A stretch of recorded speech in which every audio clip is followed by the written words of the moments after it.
Bom, bom dia a todos. Meu nome é Pedro Cascais Neto, eu sou advogado empresarial, professor de Direito de Empresa e hoje venho aqui em resposta a inúmeras perguntas que eu tenho recebido, questionamentos sobre como as empresas podem resistir a este momento de crise tão elevada originada da pandemia do Covid-19, o coronavírus. Só em Santa Catarina nós já estamos com interdição das atividades, em quarentena há 7 dias, e a partir de hoje mais 7 dias, de acordo com o novo decreto do governador do estado.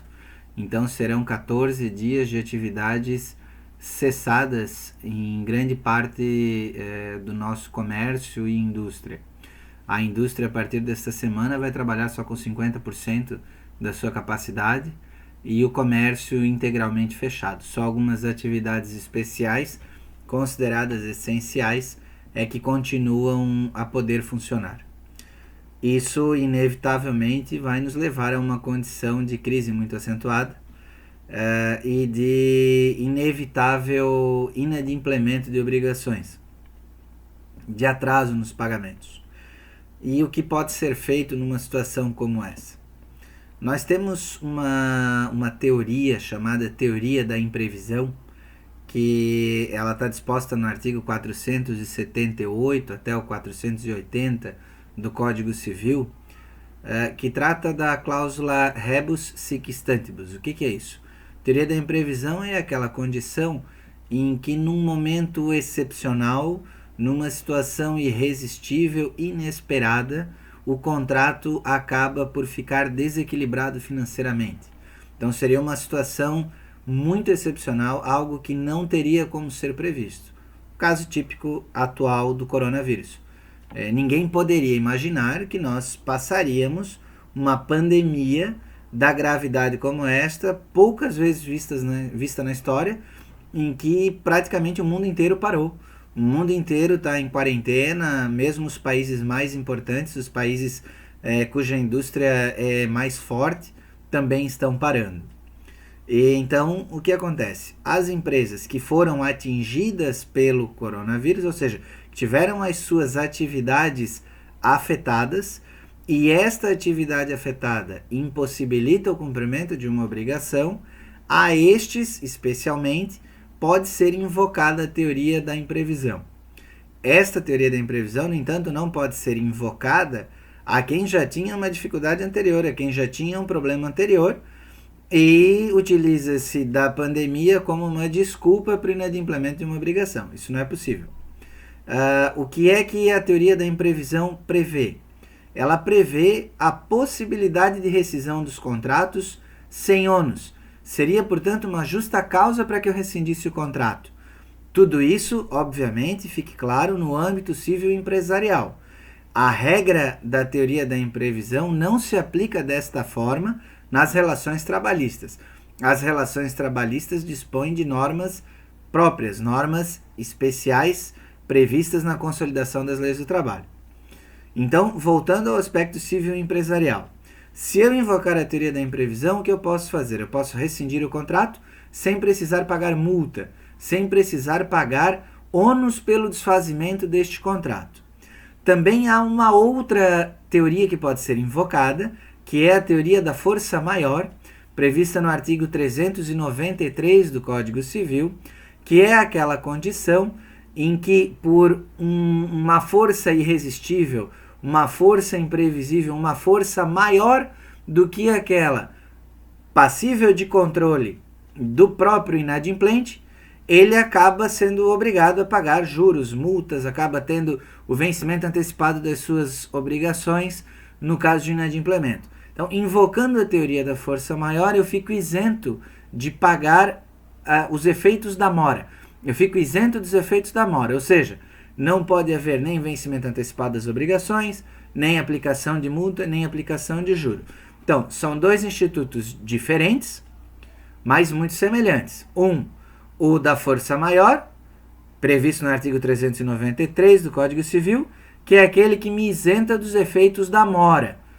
Juro, correção monetária, multas contratuais, vencimento antecipado de parcela. O outro é o da teoria da imprevisão, prevista no artigo 478 até 480, que é aquele que me possibilita a rescisão do contrato por justa causa, sem os ônus rescisórios. Pois bem, estas são as situações que podem ser invocadas no caso de uma inadimplência, de um inadimplemento contratual, de uma inadimplência, ou no caso da necessidade da rescisão de um contrato. Mas e se a minha empresa, se a minha atividade já estiver numa crise? Ou a crise foi aprofundada com o coronavírus? Ou a crise proveniente deste momento de pandemia é tão grande que sem uma ajuda judicial, sem um efeito maior, eu não consigo superar a crise. Aí eu tenho a possibilidade de uma recuperação extrajudicial ou de uma recuperação judicial. Ambos os institutos estão previstos na Lei 11.101 de 2005, que é a Lei de Falências e Recuperações Judiciais. Ali eu posso coletivamente negociar com todos os meus credores. Se eu fizer essa negociação coletiva extrajudicialmente, ou seja, diretamente com o credor, eu estarei diante de uma recuperação extrajudicial.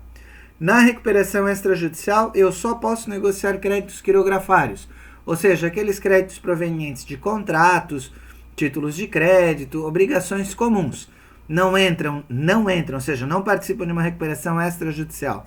Créditos trabalhistas, créditos tributários, créditos com garantia real, alienação fiduciária, nada disso entra. Então, só créditos quirografários, créditos comuns, dívidas comuns.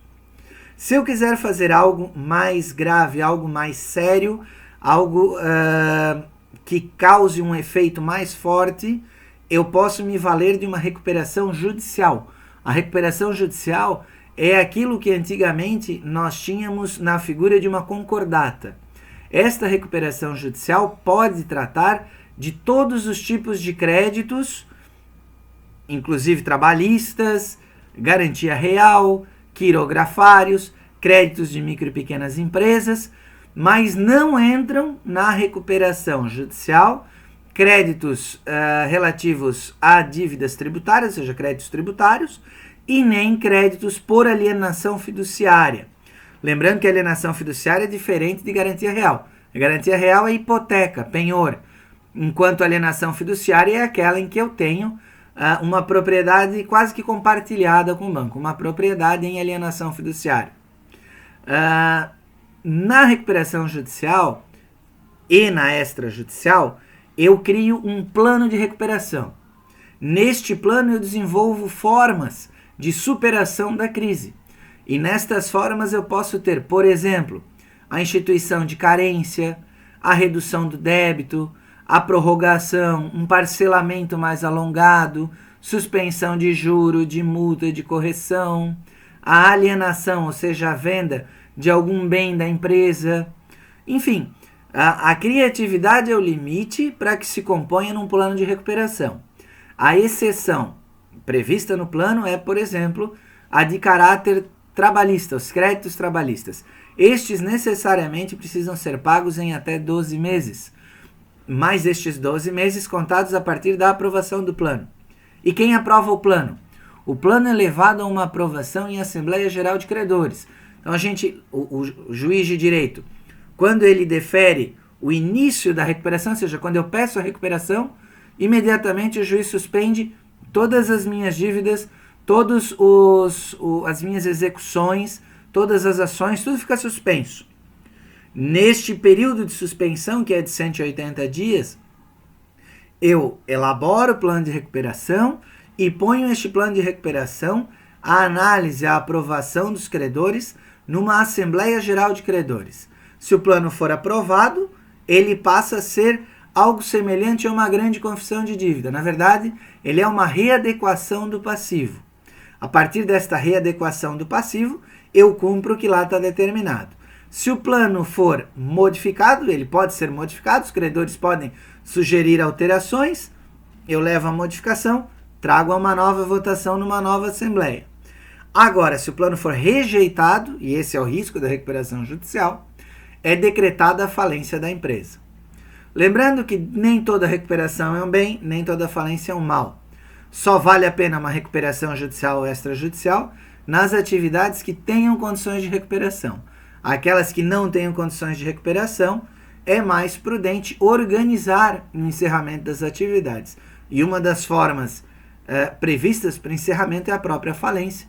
É a forma que a Lei 11.101 prevê, e ela faz com que o empresário possa regularmente encerrar as suas atividades sem que ele tenha aí um passivo eterno atrás dele. Então, basicamente, essas são algumas informações respondendo aí as diversas perguntas que eu tenho recebido neste sentido, de maneiras aí que nós temos de superar a crise. Eu desejo aí que todos fiquem em paz, todos fiquem tranquilos e que a gente consiga passar da melhor maneira este período tão difícil. Um abraço a todos e até logo.